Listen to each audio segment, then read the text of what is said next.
So, హైదరాబాద్‌లో ఉంటే కూడా ఇంకా ప్లేసెస్ ఎక్స్‌ప్లోర్ చేయకపోతే బాగోదని చెప్పి మేమైతే కొన్ని ప్లేసెస్‌కెళ్దాం అనుకున్నాము. అదేంటో గాని అసలు టైమింగ్స్ ఫాలో అవ్వని మేము గూడా ఈ మధ్య టైమ్ ఫాలో అవుతున్నాము. ఇంకా మార్నింగే రెడీ అయిపోయి క్యాబ్ బుక్ చేసుకున్నాము. అక్కడ గూడా మన డామినేషనే ఎక్కువుందనమాట.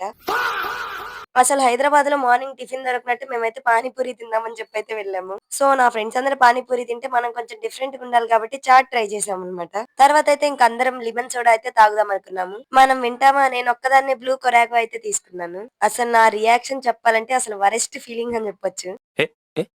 హే!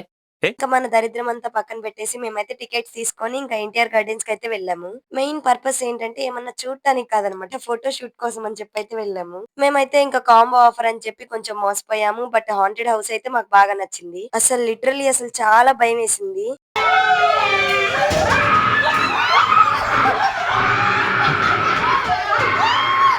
అసలు మేమైతే స్టార్టింగ్‌లోనే ఉండిపోయి నువ్వెళ్ళు, నువ్వెళ్ళు ఇంక ఇదే గోలనమాట. తర్వాత 2 అయితే అంత ఏం అనిపిచ్చలేదు. But okay. ఓకే. అసలే ఎండకి వాటర్ లేవంటే మా ఫ్రెండ్స్ ఏమో చెట్లకి నీళ్ళు పోస్తున్నారు. వద్దన్నా సరే వినకుండా ఈ రీల్స్ ఎఫెక్ట్ అన్నమాట. ఈ గేమ్ ఆడారు. రూ. 100 లాసు.